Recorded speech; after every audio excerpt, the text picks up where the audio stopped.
Hi folks, Mark here. Just wanted to let you know that the episode you're about to hear was recorded a little over a week before the day we actually posted it. We had to record early due to some scheduling conflicts Dr. Mike and I had. Since the time of the recording, several announcements have been made that obviously didn't make it into the show. One of the big announcements was that Derek Stevens and his brother Greg bought the Las Vegas Club. That's great news for people who were tired of walking into a casino that smelled like a porta potty. No doubt Derek and Greg will renovate that place nicely. The other announcement was that Dr. Dave Schwartz has started a Kickstarter campaign for his new book, Boardwalk Playground, which chronicles the history of Atlantic City. So please head on over to Kickstarter and check that out. Also, during this episode, you'll hear us ask a question about using your credit card to purchase casino chips on a cruise ship. That question was pretty much answered on the latest episode of Gambling with an Edge, so be sure to check that out. And finally, we received several phone calls, emails, and PayPal donations during this past week that, again, obviously you won't hear us acknowledge on this episode, but be assured that we'll address them on our next show. So, with that in mind, please enjoy this now woefully out-of-date episode. Enjoy! August 20th, 2015. From El Cajon, California, this is episode 79 of You Can Bet on That. Hi, everybody. Welcome to You Can Bet on That, a podcast for the recreational gambler. My name is Mark Duvall, and sitting next to me is Dr. Mike. Hello. So, Mike, casino etiquette. All right. How to behave in the casino, what to do, what not to do, how you should be treated, that kind of thing. That's always a topic that comes up. Yeah, because if you see somebody breaking etiquette, it's like they don't belong in a casino. That's right. We've never seen that. We've never seen anybody who we thought, oh, that person really doesn't belong in a casino. I've never seen a person that I've thought, that person doesn't belong in a casino. We're still looking for that person. Someday we're going to see somebody and it's going to click like, oh, they don't belong here. What the hell are they doing here? Well, we got several emails, some of which are directly connected to etiquette and some are kind of connected to etiquette. So let's jump into some of these emails. All right. First of all, we got one from Taylor. I'm just going to read what he wrote here. What's the etiquette for correcting the stickman at the craps table? There was a situation last year at Harrah's Cherokee. Dice were being thrown to my side of the table. One die landed on a pass line bet awkwardly, and the stickman said, call it. Because sometimes the stickman can't see both dice, right? So he asked for help from one of the other dealers. Right. You know. The dealer next to me said 12, but it was actually 11. About 5 of us on my side of the table all looked at each other and didn't know what to do. As far as I could tell, none of us had any bets on either yo or 12. What would you do in this situation if there were other people prop betting on high-low or yo? Well, here's what I would do. Yeah. Okay. First of all, and I want to bring this up. It's kind of a little side topic, but when you make your odds bet on the pass line. Oh, this is a good point. Yeah. Make sure that your odds bet is not so close to your pass line bet that the dice might get stuck in between them. Right. Always. Some people do that. I always make a lot of space. Make sure there's enough space so that if one of the dice hits right in the middle there, it's not going to be leaning. Right. It's not between leaning both in stacks. between them. And then it's a judgment call type thing. Right. So make sure your bets are stacked accordingly so that they're not going to interfere with dice. Right. Now that doesn't mean that one of the dice might actually hit the odds back and land on it or be an edge. Sure. It's still going to happen, but at least it won't be caught between the two bets. You caught between the two, right, which is a more likely scenario. Yeah. But in this case, the way it's supposed to be called is the dealer's supposed to look at the die and say, if I remove the obstruction, in this case the chips, how would the die just fall? Mm-hmm. If you were to remove the obstruction, how would it fall? What would be the number that would be up? And let's say it's 5. So if it's 5 and the other dice was a 6, it'd be 11. Yeah. Now, he could have been wrong because we've seen that before too. Sure. Where they call one thing and it's wrong. Me personally, you kind of have to keep your mouth shut unless you have money on it and it's going to affect you. Yeah, I kind of agree because, it happens so fast. You may correct the dealer and suddenly most of the people at the table are hurt as a result of your correction, right? Right. So you don't want that to happen. No, and there could be somebody who bet on 11 and there could be somebody who bet on 12. Sure. On the other side. Sure. So, unless you knew all the layout, if you speak too quick, you might hurt one person and help another. Or, Yes. or you might only hurt one person on the other side. So it's probably better not to say anything unless, like I said, it does affect your bet. Mm-hmm, right. And then I'd be vehemently arguing, wait a minute. Sure. If I had a come bet out there, it said, when that wasn't a 12, that was 11. Yeah. Right. Yeah. Right. And you still may not win that. And, if 7 ever comes up in the middle of the roll, a point's been established and 7 comes up, you should always correct the dealer. Yeah, right. No, I don't think that was a 7. I don't think that. Let's have a look at it repeat. again. Yeah. Always correct them. Yeah, invoke your one mulligan. Yeah, that's right. Just, mulligan. Yeah, get all your money out there. Once you've used your mulligan, then pull back drastically. Yeah, right. Yeah. $2 bets.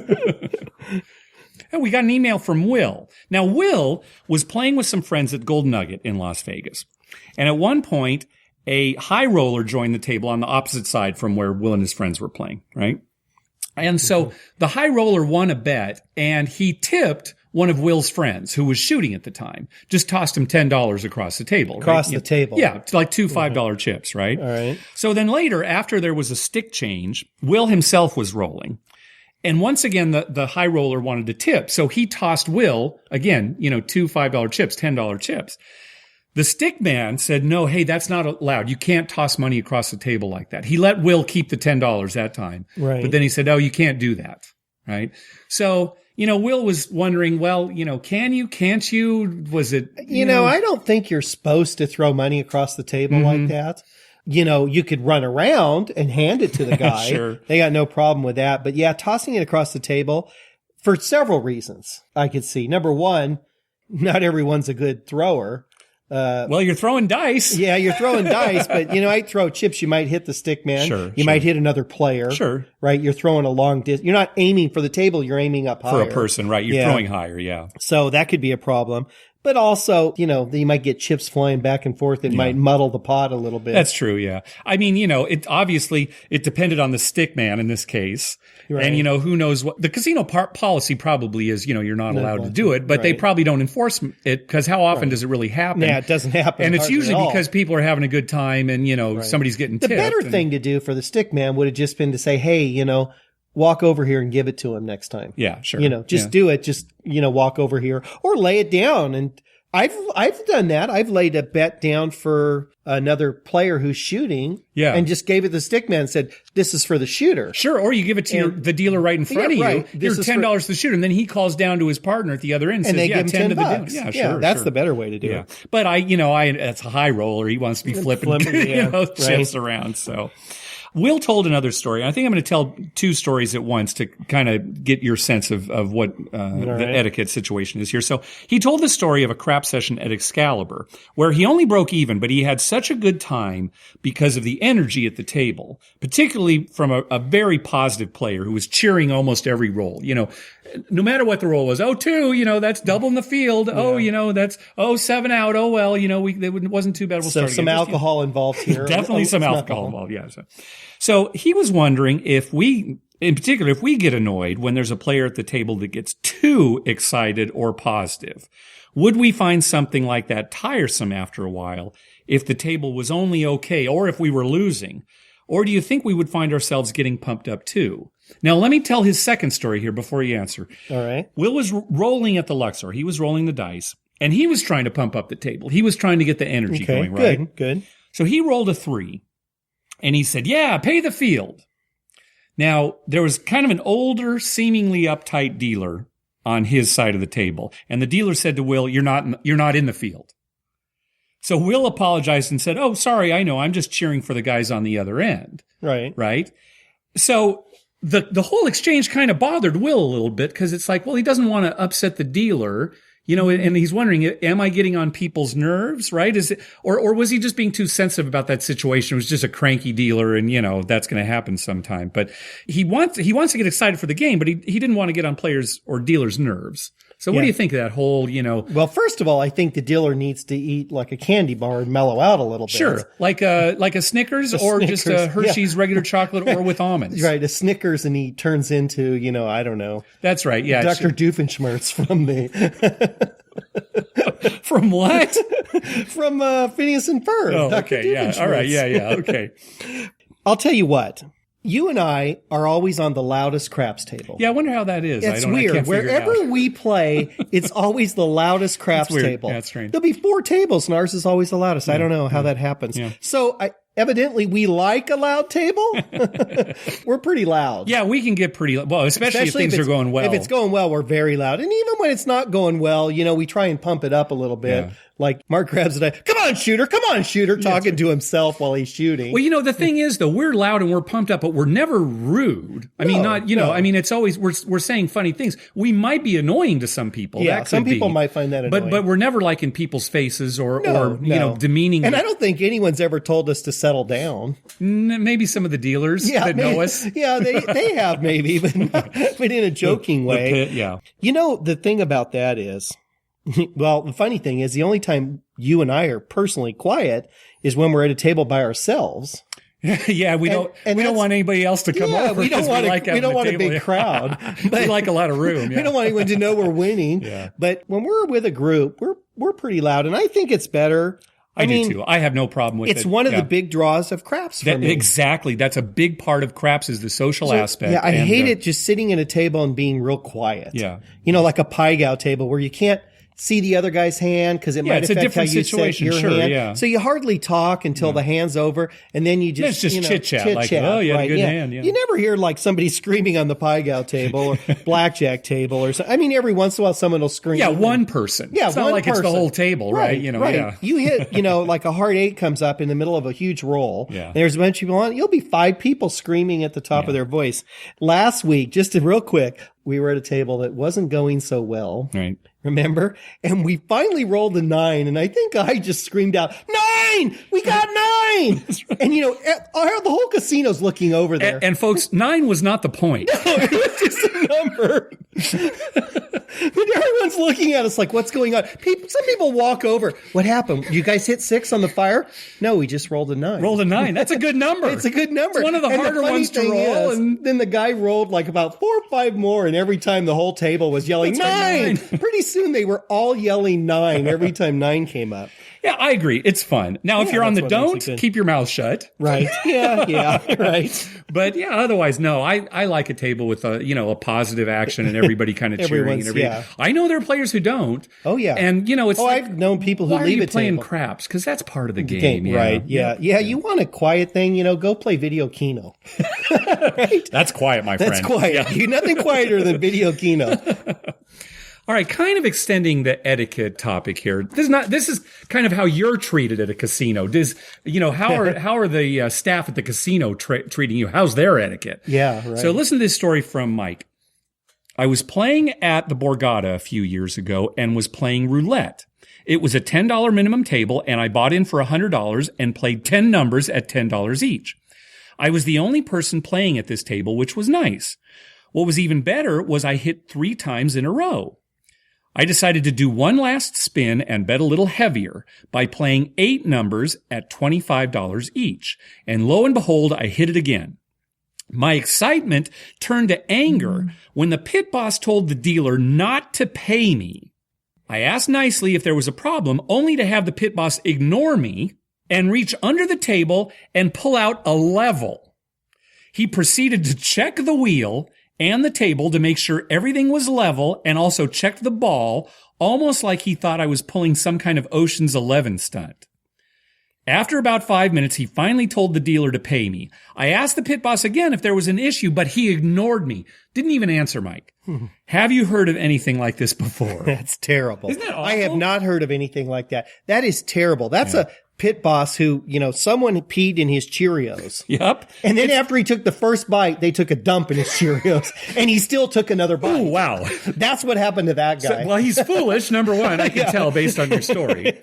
I mean, that's crazy. It really is. That's crazy. I would have looked at the guy and said, oh, didn't you notice that I was like sawing off one of the legs of the table earlier when I came?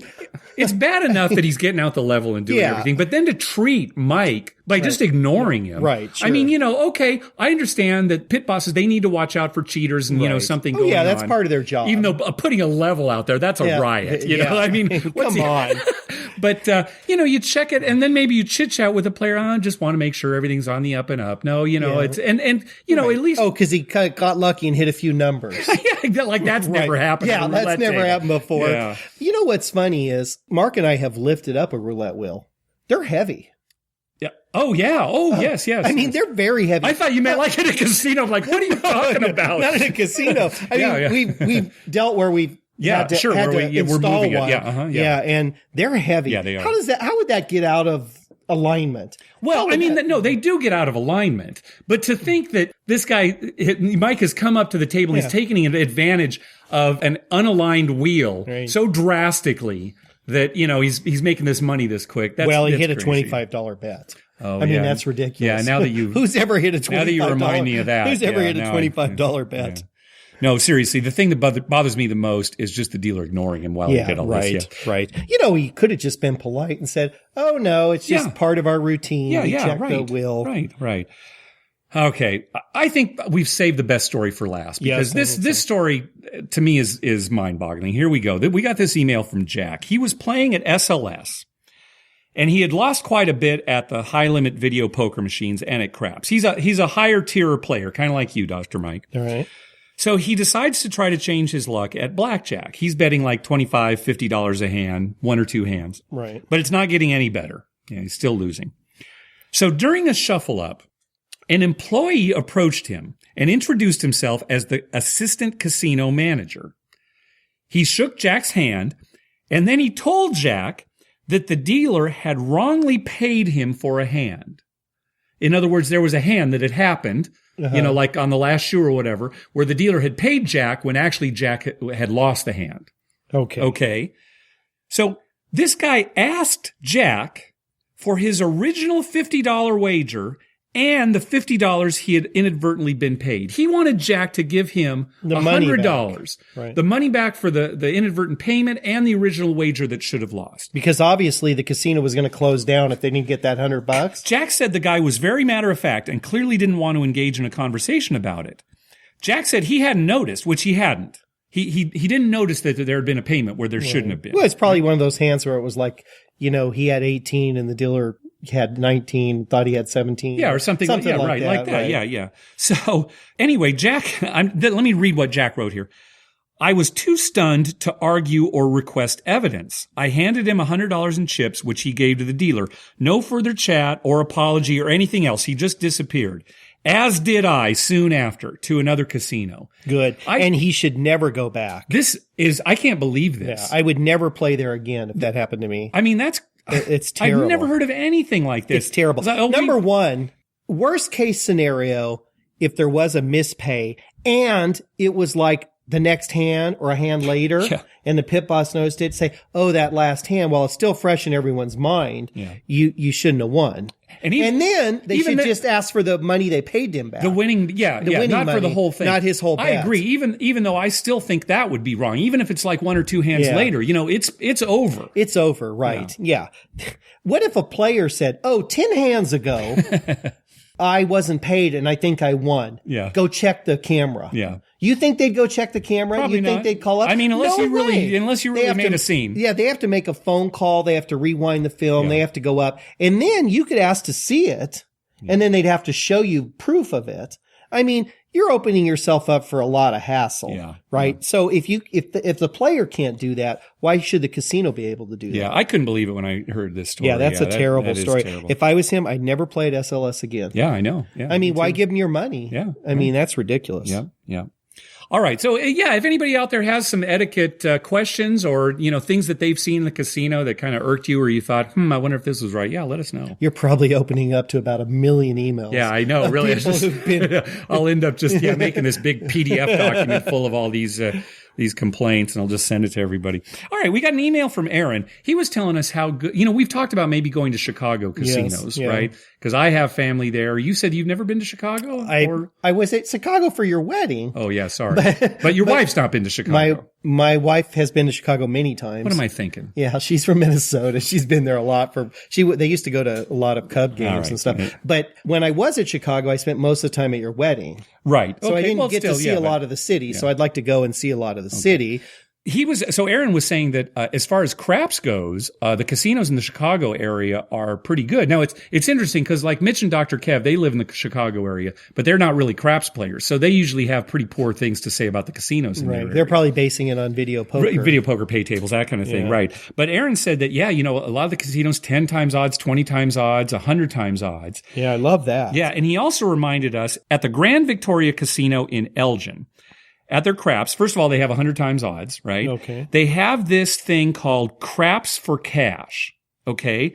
Where if you're the shooter and you roll all 6 unique points, kind of like a fire bet winner, right? You win $2,500. Just you, not the table. Just the shooter. You don't even have to make a separate bet. Okay. If you roll all 6, you get $2,500. Now, that's what Aaron said, $2,500. I think originally the payout was $4,000. Yeah, too many people hitting that. I guess, I don't know. Oh God. But anyway, Aaron said it was $2,500 now. So when you're the shooter, it's actually positive EV. If you're betting like $10, I think it was like less than $25. Right. Now, what good is positive EV if you never are going to hit it? Because you're probably never going to. Well, I never have. I've never done it. But you have. I've done it so once. You would have hit it. That's right. But anyway, just a little extra thing. Plus the fire bet there at Grand Victoria, they pay on 3 numbers. Which I like. Above, which I like that. Too. Yeah. In the long run, you're going to make more money at that than you are hitting the 6. Yeah, that's probably true. And he also mentioned that the Horseshoe Casino, which is a Caesars property in Hammond, Indiana, which is just south of Chicago. Right. Has the only 7 stars lounge that's not in Atlantic City. That's it's the only great. Other one, yeah. Why don't they all have 7-star lounges? Yeah, I know. Yeah. I know there's a small group of people, but still. You got to get us on some kind of junket over there then. Yeah, we need to do that. We definitely need to do that. That maybe be our next bucket list thing. Yeah, maybe. We got to do these things while we're young. Let's talk about that because we got some questions from a listener coming up where we can specifically talk about bucket list items. Okay. All right. We got one more email from Adam. Adam hosts his own podcast too. It's called like Vegas Fun Time. Okay. Something like that. I think I've heard of that one. Yeah.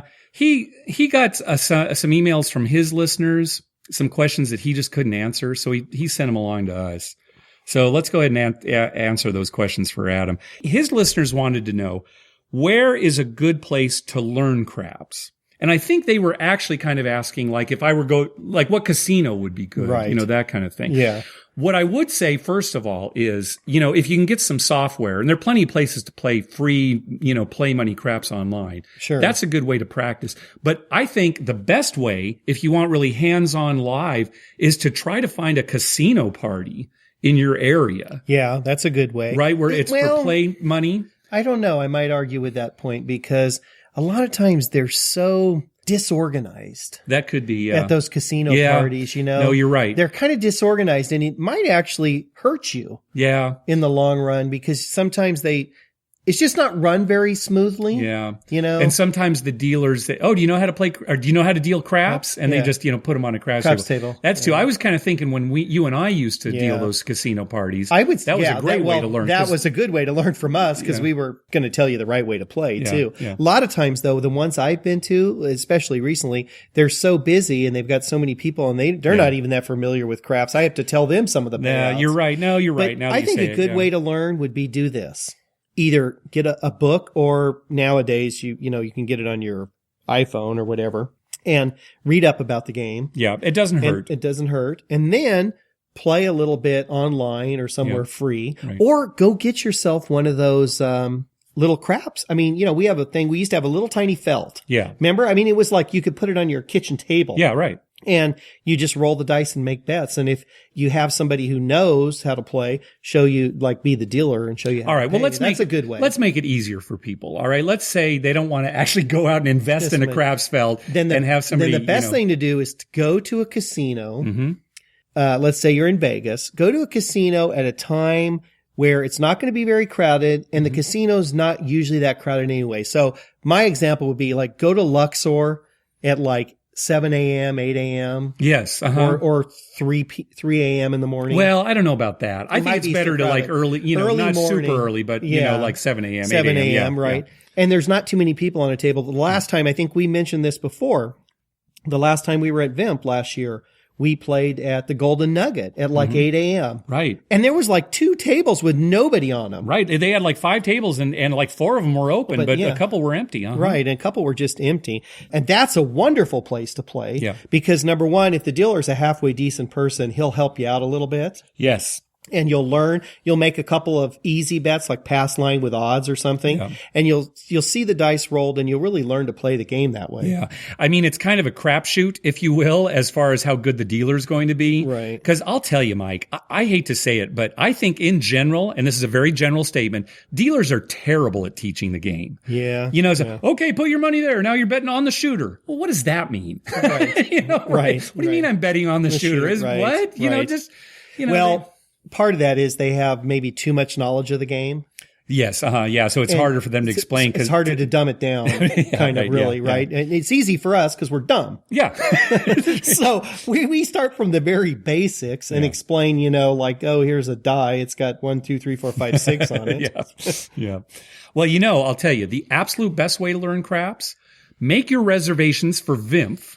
Right. It's October 16th through 18th right. at the D Las Vegas. We are planning on having a beginner's crap session, probably Friday or Saturday morning. We're not sure yet. Probably at like Golden Gate. Right. You know, and just we'll have everybody there. We'll just take over a table and we'll say, okay, can answer any questions. And here, you know, from the very basics, like, okay, when you step up to a table, you know, you don't hand the money over to the dealer. You have to, you know, put it on the table. They can't take it from your hand. Basics like that, right? Right. We'll teach you everything.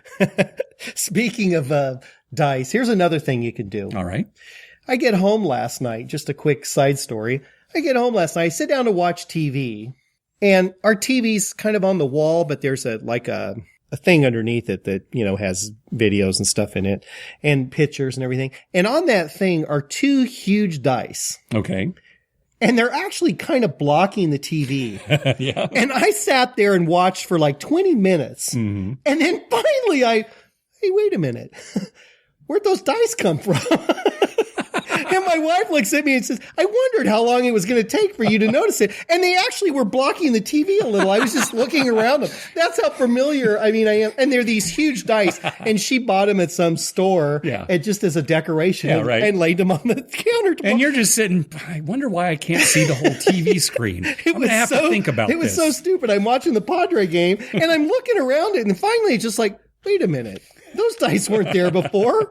You play too much craps when they're just like it's just background. Yeah, dice. Yeah, so I probably thought they were burned into my retina. They just weren't there. That's they right. were just burned this into my retina. This is what looking at the world is like for me.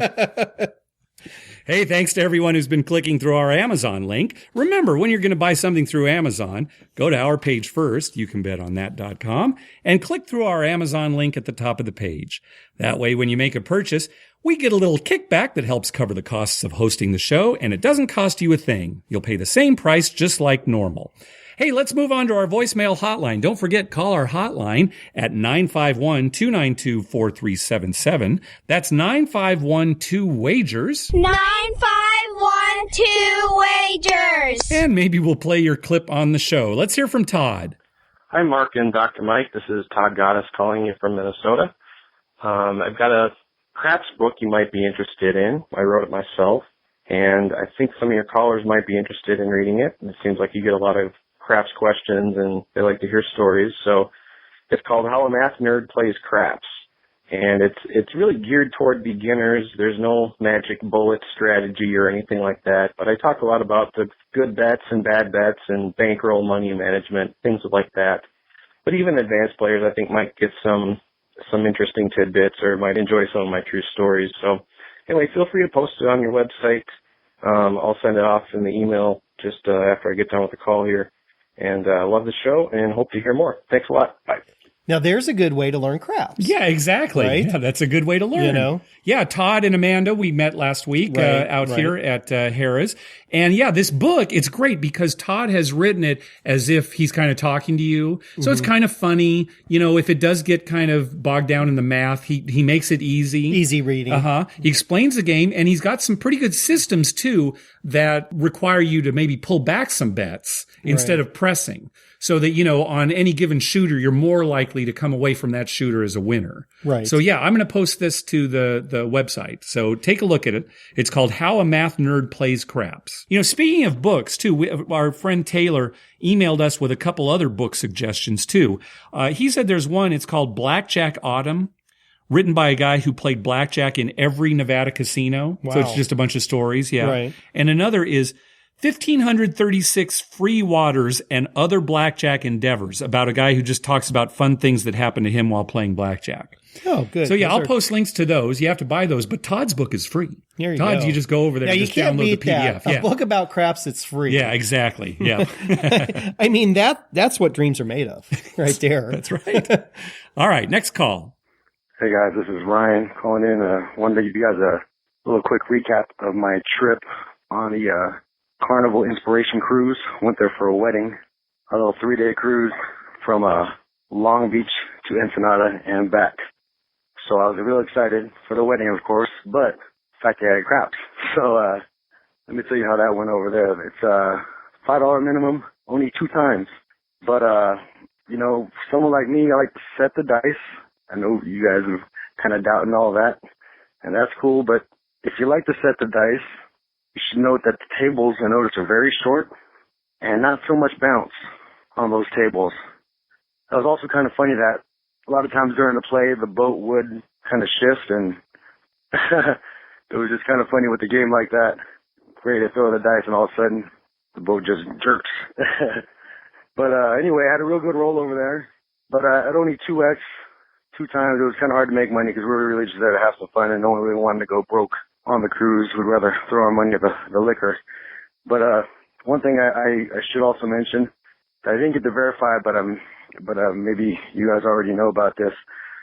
You know, when you're on the cruise, you've got a little card on you that's already connected to your credit card before you even hop on the boat, and everything you spend is on there.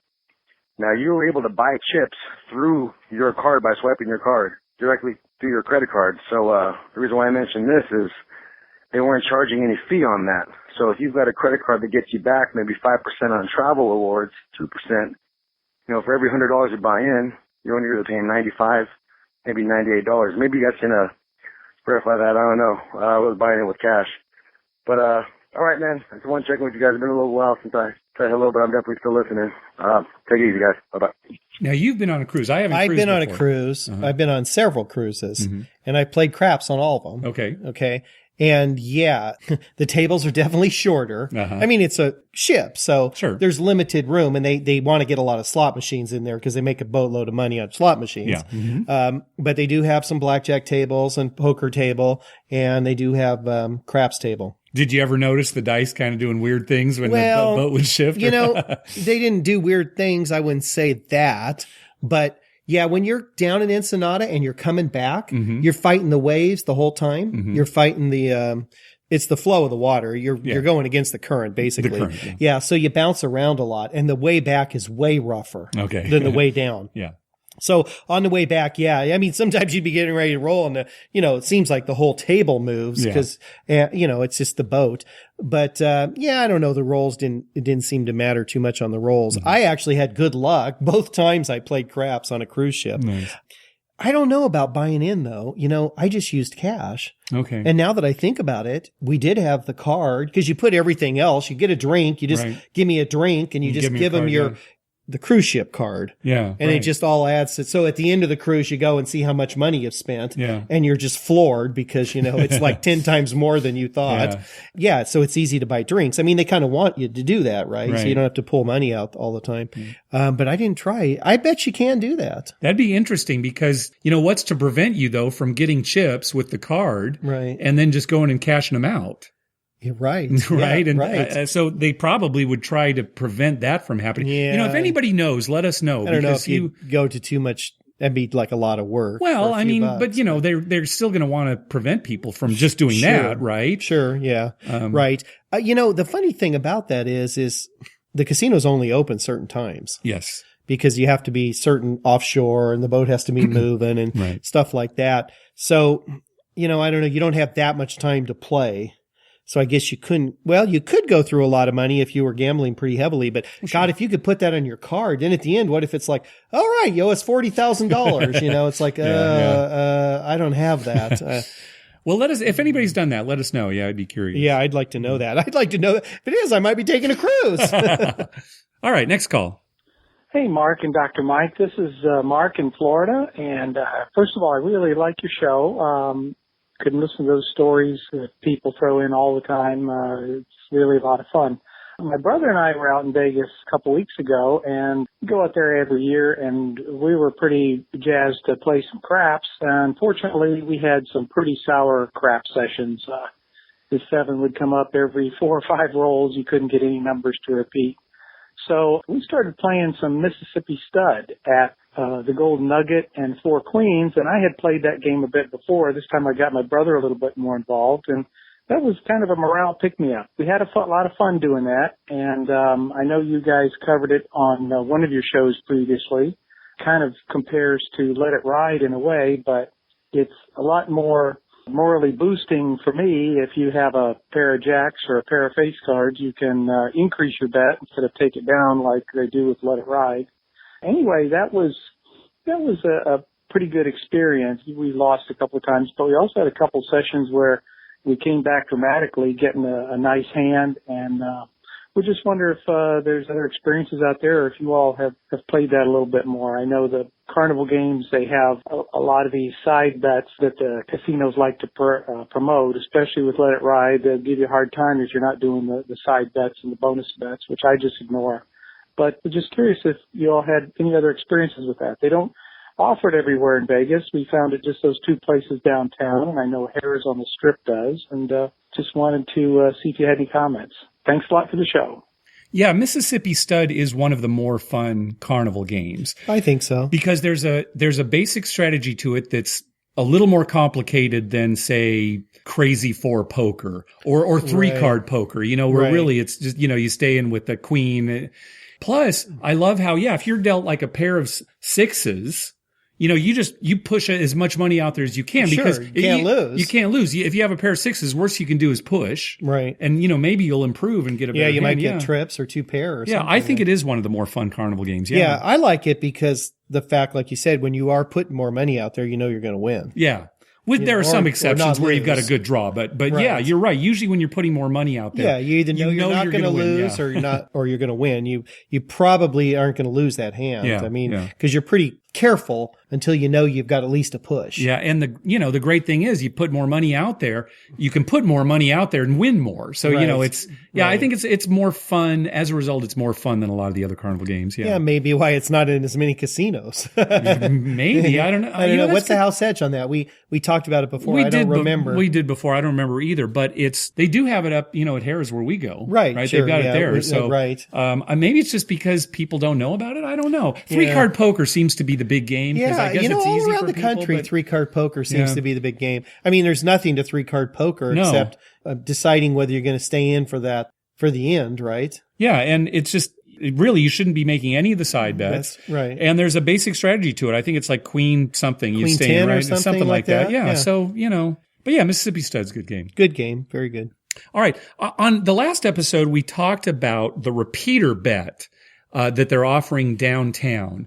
And we had mentioned that we thought it was strange that when there's a 7 on the come out roll, like say a shooter's already made a point. Right. In the middle of a roll. He's coming out again. He rolls a 7. All those bets lose. That's fine. But then you can't make the bet again until a new shooter. So we had a follow-up call about that. Hey guys, update on that repeater bet at California Hotel. I believe they killed the bet after established point and you make a 7, because my last day there, the table on the hook, those 4 shooters combined had the dice maybe 200 rolls. They have a counter in the middle of the table with a boss 6 there. And that bet paid a lot.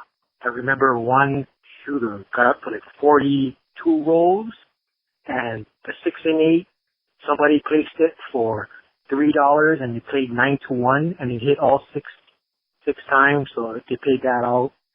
another repeater I seen, just one guy put $10 on the 2 and 12, and that hit on another shooter who went up to maybe, I believe, 32 rolls, and that guy got paid dollars too. So that's why I believe they killed a bet once the point is established and the 7 comes out on the next roll with the same shooter. That's what I can remember from that trip. But thanks a lot.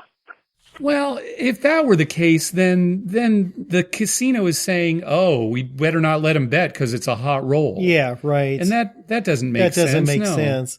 Because let's say a guy has rolled for a while and somebody won. Let's say they bet on 2, and they won that 2 bet. Then the guy makes his point of 4. He comes out on 7, so they lose all their bets. You'd want him to put it back. The next roll's probably a 7. Yeah, that's true right? too, right? And they lose again, right? And then put it out again. They could get their money back from that 2 that hit just on collecting the ones that, Maybe there is some reason that we're not getting, but it certainly wouldn't be because, the casino doesn't want to lose on a hot roller. There's no such thing, right? Right. And Well, casino paranoia. I mean, that's probably the real reason. I've seen pit bosses, superstitious pit bosses, make stupid decisions based on superstition, but, not a casino policy. Yeah, usually those are computer generated policies. Yeah. So they don't tend to be stupid. Yeah. So I don't know. We'll have to check this bet out next time we're out there. All right. Let's hear from Chris. Hello, Mark and Dr. Mike. This is Chris from Round Rock, Texas. Staying in Vegas for a few days, and we usually stay at the Caesars properties. We love the fire bet. It's hit 5 points a couple times, 4 points a few times. Hasn't had the 6-pointer. But then we were at Tropicana yesterday, and we love playing craps at the Trop. And the first time I ever played the all small, all tall, all or nothing at all, or whatever they call the middle one. And I thought it was a lot more fun than the fire bet. The fire bet, rarely hits. And when you get close, obviously you hit 2 or 3 points and you're getting there. But that's kind of fun because, someone's rolling a few rolls and all of a sudden it's like, oh crap, they just need the 6 and all of a sudden they hit the all small. And so we hit a couple of them. One guy was only an 8 away from hitting all of them. You figure the 8, that should be an easy one. But, at one point, the guy rolled, a 2 and everyone got excited. My wife was like, well, why is everyone excited about the 2? It was like, that was the last for the all small. So it's a fun side bet. And obviously the downside is that if there's a 7 on the come out roller, you lose it. So, a few times I had to put a few bucks back on that. But yeah, a lot of fun. I'm not sure what other places have that besides the Tropicana, either on the Strip or downtown. But yeah, I recommend playing it for a little more fun. Not quite as big a win as the fire bet, but a good time. So love the podcast, and I hope to catch you guys sometime, and I'll talk to you soon. Bye. I think almost every craps table in Las Vegas now has either the fire bet or the all tall, all small, seems nothing like at all. It. Yeah, it seems like that. Yeah, I'm sure there's some that don't, but yeah, they usually one or the other. Yeah, they're headed that direction. As he was talking, the thing I was laughing to myself. The one thing I like about the all tall, the all small is, you'll have a $300 8 placed. Well, and you might. Yeah, but you're rooting for 2. You're sitting there thinking, come on, let's see a 2. Let's see a 2. Yeah. You forget about all your other bets. You're trying to win that all small bet, that's right? True. Or they're on a big roll. It is frustrating though. It drives me crazy when you need like an 8 or a 6. Yeah. It's kind of like when you've made 4 numbers on the fire. And, you need a 6 is one of the ones you haven't made. And you're thinking, oh, come out on a 6. Yeah. How hard is that? And then it just doesn't happen. Yeah. Oh, it drives Well, you Chris crazy. makes a good point, though, because the all small, all tall, it can creep up on you. Yeah. Whereas the fire bet, it's kind of coming and you're close. But you're right. Like he said is, oh, look, all we need is a 4, right? Yeah. Or whatever. Remember that one time, I think when my brother was there with one of his friends, and she was rolling or something, and I hit either the all small or all tall. I think it was at SLS. Yes, it was. And I had no clue I was gonna get it. I was watching I was just playing my regular craps, and all of a sudden, we just hit the all small. And all we needed was like one number for the big. That's right. Yeah, you almost got the whole thing. We almost got the whole thing. Yeah, I think almost every casino now, at least in Vegas, has the all tall, all small, or the fire bet, or they may have a new bet that I'm going to tell you about right now, Dr. Mike. And I think you're going to like this bet. Well, I've heard of it. Okay. So. We got an email from Jason talking about this new side bet at craps. It's called the hot roller bet. He saw it in Louisiana, and I know they've got it in Delaware as well. But here's how it works. You bet it on the come out roll for a new shooter. Okay. All right. And I think on this one, any come out roll after a 7. So unlike the repeater bet, I think you can make this bet after any 7 has come up. Right. But anyway, you make it kind of like you do a fire bet. So there's a little location right in front of you where you place the bet, and then the dealers move it to the center of the table like a fire bet, right? Right. Okay. It will pay off if all combinations of at least 2 separate point numbers are rolled before a 7. So let me explain that in a little more detail, okay? Right? What are the point numbers? The point numbers are 4, 5, 6, 8, 9, 10. Okay. Okay? So when you make this bet, if before a 7, the shooter rolls all the possible ways that you can roll a 6, All right. which is 3, 3, 2, 4, and 1, 5, Right. and all the possible ways that a shooter can roll a 4, which is 1, 3, and 2, 2, those are 2 separate numbers, 2 separate point numbers that he's rolled. You'll win on this bet, this hot roller bet. Oh, okay. So it's at least 2. At least 2. Doesn't have to be your point, Right. right? We're just talking about the point numbers. Right. 4, 5, 6, 8, 9, 10. No craps numbers. So yeah, again, if the shooter rolls every possible combination of at least 2 point numbers, you win this bet. Right. So now keep in mind, there are 2 ways to roll a 4. 1, 3, and 2, 2. I mean, there are 3 ways, but 1, 3 is the same as 3, 1 as far as they're concerned, right? They don't have different colored die. Right. So as long as, a 1, 3, and a 2, 2, 2 ways to roll a 5, 2, 3, and 4, 1. Okay. 3 ways to roll a 6, 3 ways to roll an 8, 2 for 9, 2 for 10, right? So as long as at least 2 point numbers are rolled, all their combinations, you win. Okay. That's good. Yeah. If he rolls 2, exactly 2, the bet pays 5 to 1. If he rolls 3, the bet pays 10 to 1. If he rolls 4, it pays 20 to 1. If he rolls 5, it's 50 to 1. And if he rolls all 6, it's 200 to 1. And that's a typical table. Tables might change a little bit like that. But I thought you might like this. Oh, I'd like that. I'd like a shooter to get stuck on 5s and 9s. Yeah, right? because 5, 4, 6, right, 3, just 3, keep 2, doing 2. that. It's definitely going to hit more often than a fire bet, at least 2. Oh, yeah. Right? Definitely. Right. And it's not, the thing about a fire bet, the house edge is so big. Right. The house edge here is big too. It's 7.5%. Which is bad, but when compared to a fire bet, that's like 20%, right? Right. It's a lot better, right? Yeah. Well, you know what we need to make a prototype craps tables. Okay. The Mark and Dr. Mike craps table. Uh-huh. It's going to be monster big, right? It's going to have fire beds. Yep. It's going to have hot roller beds. Yep. It's going to have the all tall, all small, and it's going to have the sharpshooter bed. and it's all going to be up on the layout, right? You got to place everything. The box man's going to have to, be Stephen Hawking not the young Stephen Hawking. Okay. to be able to figure out, what's going on. Yeah. All right. But, wouldn't that be great if everything was on a table? It'd be huge. And we'd have all the regular stuff. Sure. Not the big 6 and 8. Because good we're for you. vehemently Good. Against that. All right, good. But we'd have all the other bets. This would be a big, huge table. 20 people on each side. Seats 40 people.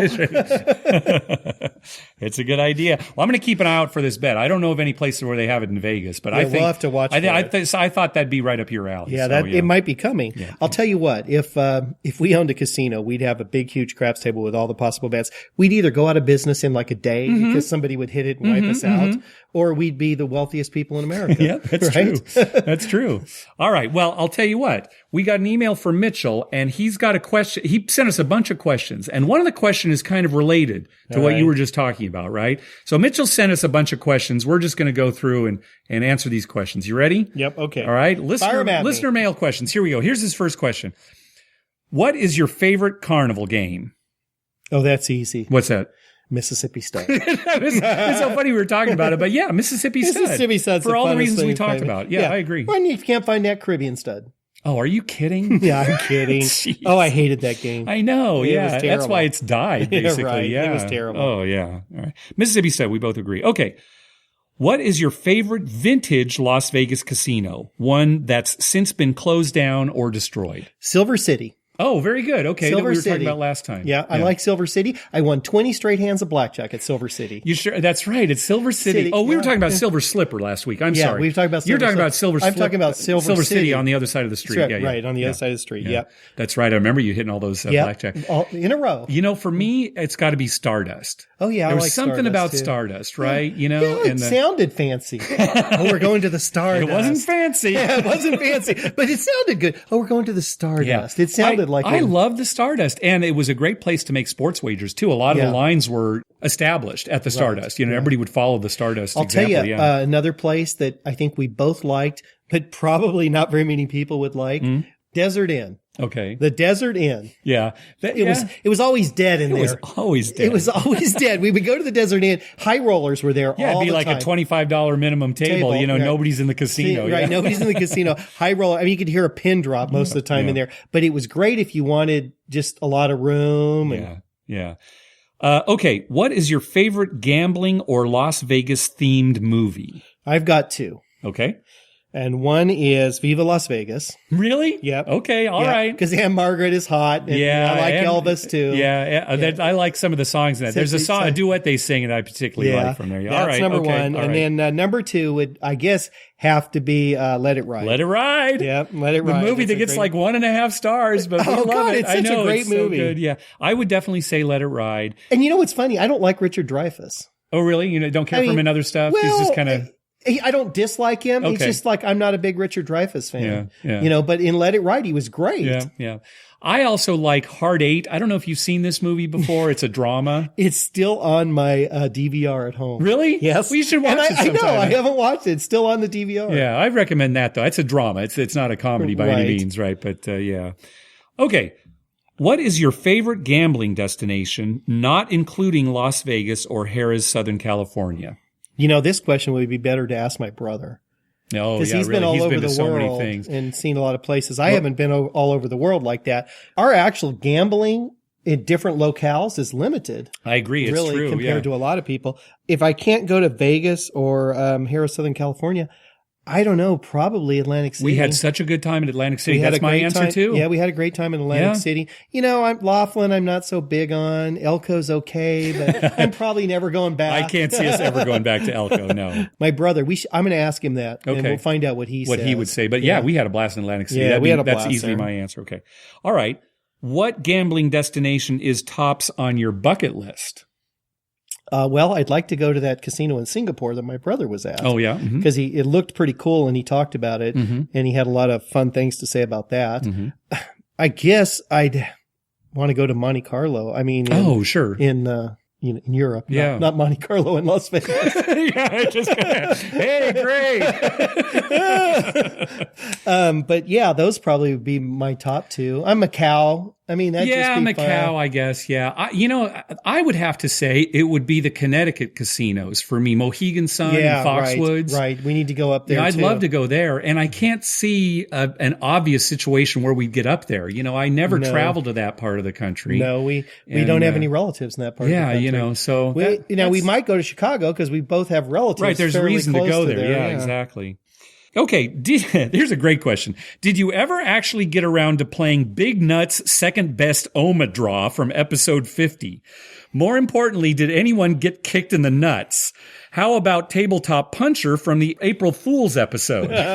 Well, you'll have to answer that. Did you play any of those? We never played any of those. We never played them, thank goodness. Although I will say this, it's funny about the April Fool's episode. We've been getting a lot of new listeners, and they've been going back and listening to our old episodes. Right. And a lot of them get to that April Fool's episode, and since they're listening to it now, they're not listening to it on April Fool's Day. Their guard is down. They're listening in August, and they're like, what? I've gotten a few responses like, either you got me or, you bet $5,000 on the Padres to win over 100 games. Oh my gosh. So I know we've gotten a few people because they're just not ready for an April Fool's joke, in August. When right? you listen to old episodes, exactly. that can happen. I'll tell you what, though, I do feel like I get kicked in the nuts every Friday night. Yeah, sure. When we go out to the casino. Yeah. It's not literal, I don't but literally like get kicked in the nuts, but I feel like it. Sure. Yeah. The ride home is always tough for you. I always drive because you're doubled over. I'm doubled over in agony. Yeah.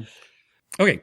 In the same way video poker players seek out better pay tables or blackjack players better rules, Do you ever look for the best rules when it comes to craps? Or at least have you ever passed up a game once you've discovered the rules weren't good? For example, only double odds, poor pay on the prop bets, etc.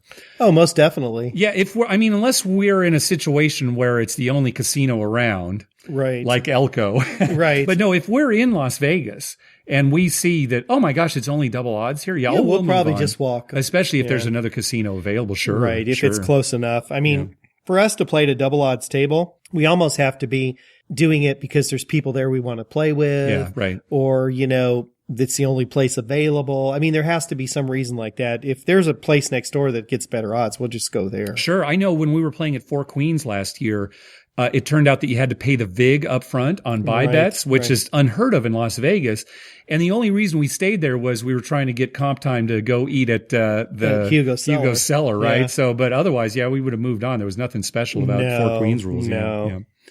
Next question. If you could meet any famous gambler or anyone important to the history of gambling, dead or alive, who would it be? You have an answer? Yeah, well, I wouldn't mind meeting Benny Binion. Just to meet him. I think it'd be Binion for me too. Sure. Yeah, he was a character. Ultimately he was a murderer. Right. So, I can't say that he's an idol of mine in any way, but I'm sure he'd have some stories. Well, what gambler really is? I mean, do you have a gambler that you'd say is an idol of yours? Well, no, I guess not. No. I mean, no. I'm trying to think of like poker players. Yeah, there's some that I'd really like to meet, but I don't say they're an idol. They're not, no, but I'd like to meet and hear some stories. Sure, right, sure. Right. Yeah, I'd like to. What about Jimmy the Greek? Maybe. I don't know. He might be a little too much. He just seemed kind of, well, he's dead now. Yeah, but no. He seemed a little, I don't know, interesting to me in some ways. I wouldn't mind. Yeah. I would, what I'd actually like to see is two people talking to each other. So in other words, I'd like to see Benny Binion talking to Jimmy the Greek, right? That'd be and great. see what that would be like. Listen in. You're calling each other names. How about Bob Stupak and Steve Wynn? Oh, sure. Of course. That'd be fantastic. Can you imagine? Because I'm sure they met. I'm sure they've had conversations, right? I'm sure at some time in the past they must have talked. Yeah. Are you guys nervous at all about performing live at VIMF this year? I'm not really nervous. I keep thinking, well, what are we going to talk about? I have a feeling since it's so late in the VIMP weekend that we're just going to talk about everything that we've done that weekend so far. Yeah, I don't know. We usually don't have a hard time talking. It's true. That's never really an issue for us. Plus, bingo's going to be going on in the background. Yeah, right. So if there's a lull, we just I'll just call out bingo numbers. That's right, exactly. B48. Oh, Mike, have you ever played bingo? All right, last question. You have the following choice. You can either A, continue with your lives as they are now, working a day job and doing wagers for fun and leisure, or B, you get to own your very own casino that you can run however you want, and you're secure in living off the house edge, but you can't gamble at anything ever again. What's your answer? Oh, without a doubt, my answer's A. It's A. Yeah, and the reason it's A is not because the gambling. It's because my life is great because of my wife and children. Yeah, me too, yeah. And I wouldn't trade that for anything. The last thing I need is to be in charge of a casino. Right. We talk about that in a half-jokingly way. If we owned a casino. What we do if we owned a casino. Yeah. But, it would be way too much pressure. You don't need that in your life. I mean, our lives are good. Yeah. We have fun with our families. Yeah. And it would still be nice to gamble too. Yeah, I know. I'd be watching all the people at the craps tables thinking, why can't I play? Yeah, and you'd just be nervous like your house is going to lose. It'd be a whole different mindset. That's right. That's why you won't let them make that repeater bet once the 7 comes on the come out roll, right? You don't want to lose the house. You don't want to lose the house. Exactly. All right. Well, that's going to do it for this episode. Oh, a couple of things before we go there. We wanted to say hello to a relatively new podcast. It's called Faces and Aces, Las Vegas. This is a really good podcast, very well produced. It sounds great. The editing is great. The hosts are very engaging. It's kind of fun. I recommend that. Faces and Aces LV. Also, we want to give a big thank you to our pal Ed for the PayPal donation he gave us this last week. Yeah. He said he was donating because you had a dream about him. Oh, boy.